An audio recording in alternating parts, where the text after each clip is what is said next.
Chapter 4. Curing Bad Habits. From the series titled Mind, What Is It? By Wallace Wattles. The problem of the child is not whether we can save him, or whether God can save him, but whether we can induce him to save himself. For in this matter of brain building there is no vicarious atonement, no salvation by proxy. Just as no one person can learn to swim for another, so it is true that no one person can learn any lesson for another. Every inscription that is placed upon the brain tablets must be engraved there by our own effort, and often that effort must be patient, persistent, and long-continued. Think of the persistent and long-continued effort by which a child learns to talk. It is only by repetitions running sometimes into years that some words are at last properly registered upon the record of the brain. Many, sometimes almost countless repetitions are necessary to the writing of some records. Others are easier to get. If it were not for his desires, the child would never learn to talk. He wants things, and he tries to ask for them. He wants to know things, and he tries to ask questions, and in these repeated efforts word after word is written in the word place of his brain. When the older person learns a new language, the process is exactly the same. By persistent effort, word after word is written in its place in the brain until they are all there. There are some people who say that they cannot learn languages. They mean that the task is so unattractive to them that they do not put forth the necessary effort of will to concentrate the mind and do the required work. So of those who say they cannot learn music, they mean that their desire to learn is not strong enough to cause the necessary concentration of mind and to continue it until the required knowledge is written in the brain place for music. Any person of normal brain can learn anything that is to be learned, or become anything that is possible to any other person. It is all a matter of will. The hereditary traits which burden us most are those of desire.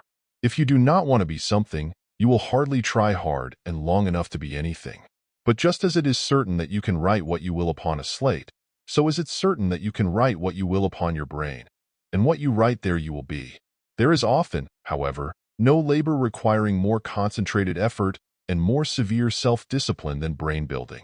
For this reason, most people are, in many things, like a man who starts in to learn some foreign tongue, and after acquiring such a smattering of it as to be able to express himself very poorly indeed, gives up the struggle and goes on through life without ever being able to make himself really understood.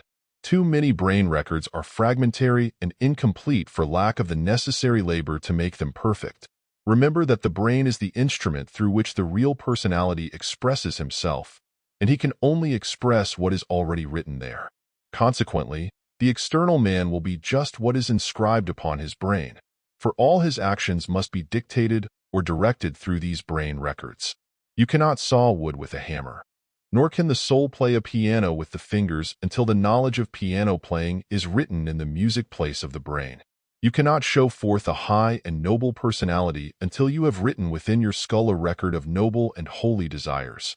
According to the tools you give it, so will the expression of your soul be. You can wind up a phonograph, and you may make it run fast or slow, but you cannot make it say anything that is not on the records.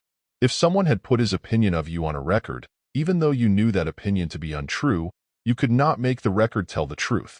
The only thing possible would be to make another. You have written your opinion of yourself upon your brain. You cannot be anything else until you change the record. It is not necessary to destroy the old record, or to obliterate it. Suppose a man learns English and German. He has them both written, each in its own place in his brain. He did not have to rub out the English in order to learn German. And though he was born an Englishman and learned the English language in his babyhood, if he persistently continues to use the German speech instead of his mother tongue, he will come in time to be more fluent in German than in English, and in time he will prefer to use the German, and will think in that tongue, because it is easiest for him. So, if you have a habit or a trait written on your brain, and do not want to use that record anymore, what you will have to do is to build another and better record to use in place of it. There is no other way. Now, this is very important, for if it be true, all things are possible unto us. We can develop any power or faculty we desire to develop. We can be anything we choose to be. We can form any habit we desire to form. Understand what I mean by forming habits. I hold that there is no such thing as quitting a habit. The thing to do is to form a counter habit. As I have said, if you have a bad habit of mind or body, You need not try to destroy the brain place upon which the thought that causes it is written. Write the opposite thought upon another brain place, and ever after express yourself through that. Suppose you have written this opinion of yourself, that you are little and feeble and stooped and hollow-chested and afraid of your shadow, and are going to die soon. Well, if you do not want that to be true, you will have to write upon another place that you are big and upstanding and straight and brave, and can live as long as you want to. And when you get it written, express yourself through that place, instead of through the old one. In time, it will be easiest to use the new place, and the old one will be so rusty that you cannot use it if you would. This enables us to state the philosophy of being and of attainment with scientific accuracy, and to describe the process minutely. I want to give some specific instructions, and I want to close this article by proving to those who have passed middle life that as much may be accomplished by them as by the young. That no matter who you are, you're not too old. I said in a former article that the reason why old people do not learn easily, lose their memories, etc., is that they eat more food than is required for the maintenance of the body, and the waste clogs the brain. You remember that Metchnikoff, not long ago, told the world that old age was really caused by the presence of an acrid poison in the intestines, causing the white blood corpuscles to refuse to perform their functions, and heralded to the world with a great flourish of trumpets the alleged fact that sour milk would neutralize the poison, and that faithful swill drinking would give us bodily immortality. The swill cure seems to have gone to join goat lymph and brown sequard's elixir of life. If Metchnikoff had not been regular, he would have known that the acrid poison in the intestines is the direct result of eating more food than the system could assimilate, and he would have simply said, "Eat less, and you will stay young."